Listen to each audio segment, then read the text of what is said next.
Hi guys, let's have a look at Unit 2.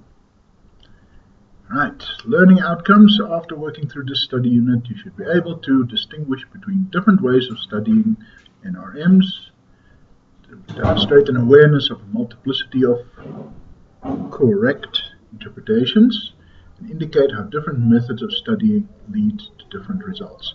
Okay, now, methodology is a very scary word for students. But it all comes down to a very simple concept. If you ask a stupid question, you get a stupid answer. If you ask a good question, you get a good answer. That's the basis of it. So how can we know which questions are good? All right. So the first way of looking at how we study NRMs is the ones proposed by Wallace. Now, what Wallace does, he takes two factors, internal versus external, and hostile versus non-hostile. Non-hostile is another word for friendly. I'm sorry, it's a bit noisy in the corridors at the moment. I hope you can hear me. So, when you got two factors and two other factors, you can set up a matrix, which is another fancy word of saying there are four possibilities by combining them. And so, you have hostile external, non-hostile external, hostile internal, and non-hostile internal. Now, that is such an obvious exam question. Do I really have to tell you this? Nah. I mean, and you can just sit down and read it until you understand it.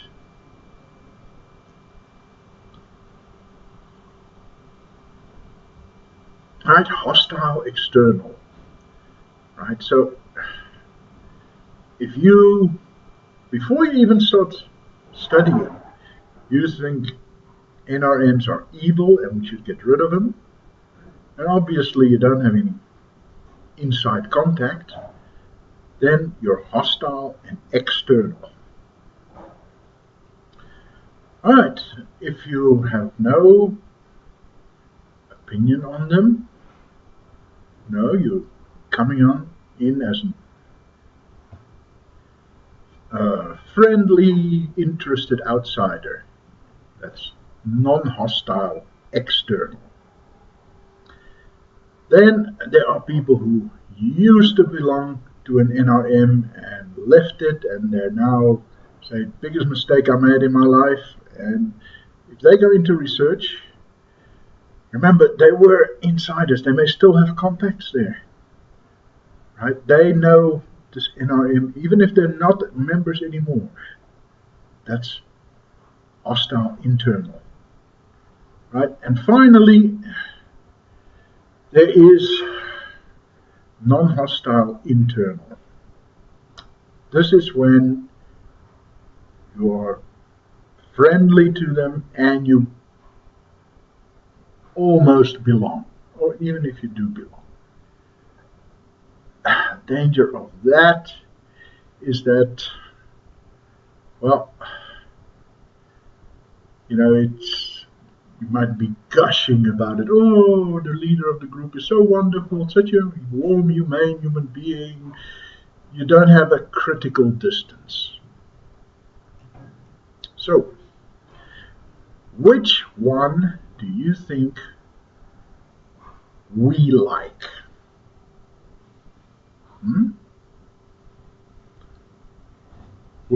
Which do you think we use when we study NRMs?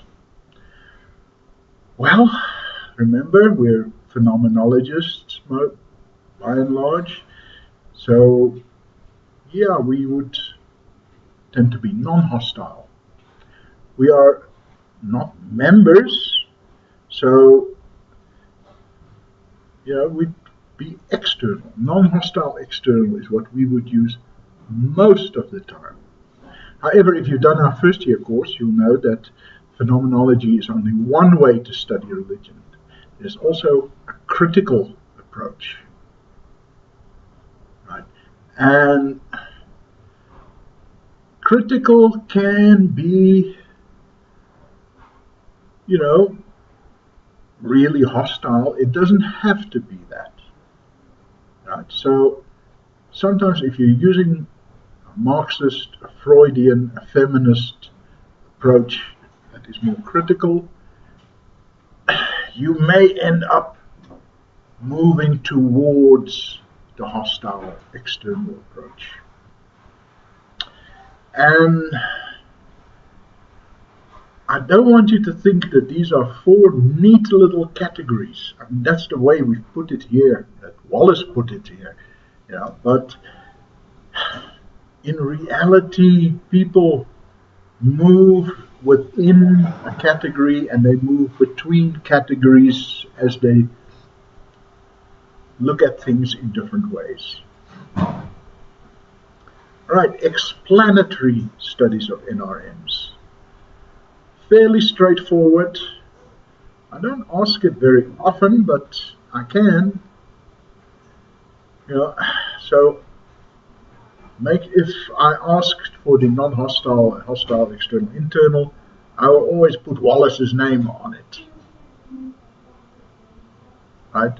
Don't give me these explanatory study if I ask you for Wallace's system. Right? Historical studies, right? Fairly obvious. What's the history of the NRM? Comparative studies, right? So you can compare an NRM to another NRM, or you can compare it to a mainstream religion.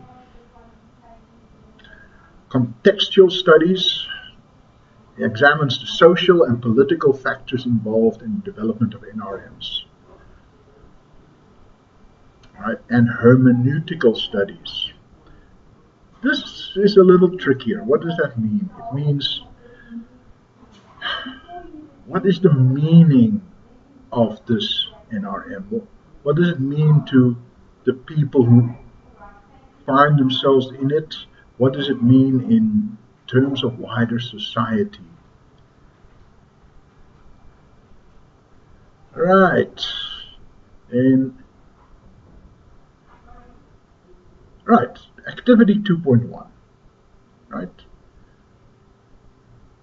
If you were to investigate an NRM of your choice, what methodology would you use? Sketch your own research scenario, explain how you would go about it.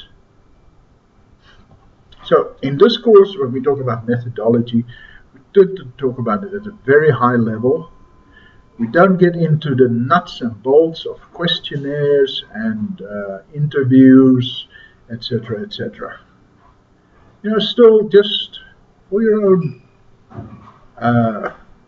amusement, for your own education, do this activity. Just jot it down. Nobody's going to see it. Okay, let me give you an NRM. Let's see. Here's a good one.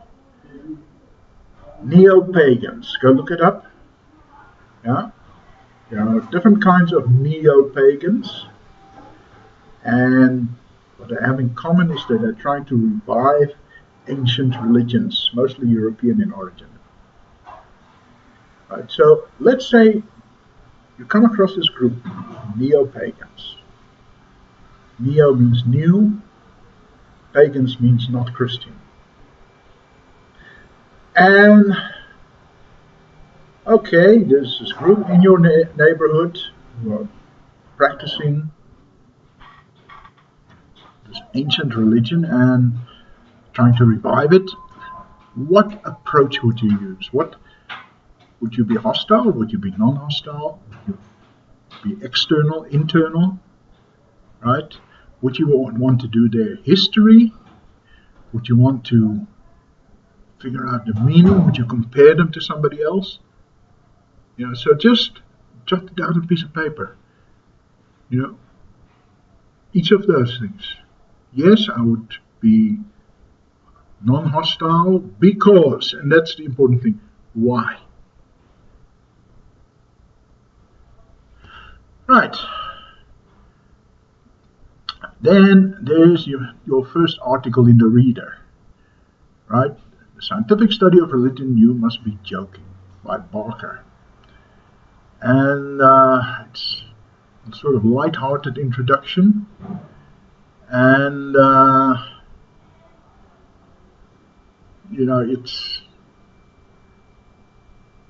it tells you what life is like when you're studying NRMs. So read that. It's the first article in your reader. And then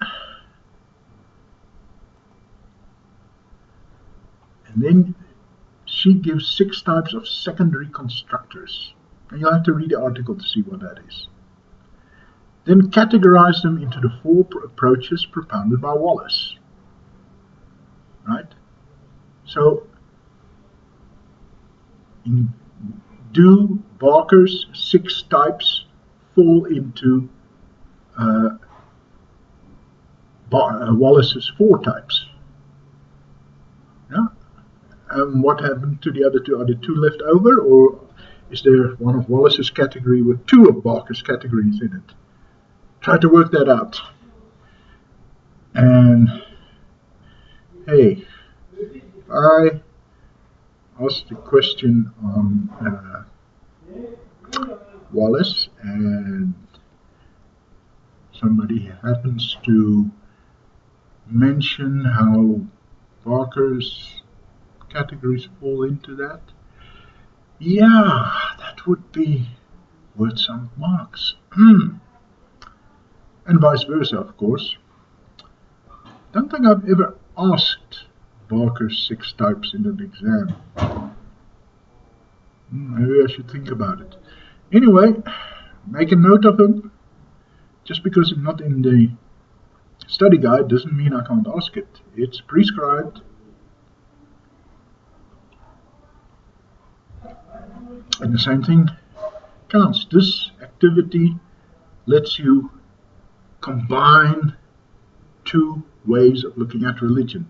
So whichever one I ask, if you give me the other one as well and show that, hey, there's a relationship between them, that would be a good thing. Alright, so now read Article 2, Methodological Issues in the Study of Religious Movements. A bit drier, but yeah, it will complete your overview of methodology in studying NRMs. And the last bit in that, methods in the classroom, that is not prescribed. I won't ask any questions out of it, but interesting stuff. Right. And that concludes our look at methodology. Next week, we will talk about the nature and significance of NRMs. Okay. So, any questions about this particular study unit? Put them in the comments below this video, and I will see what I can do for you.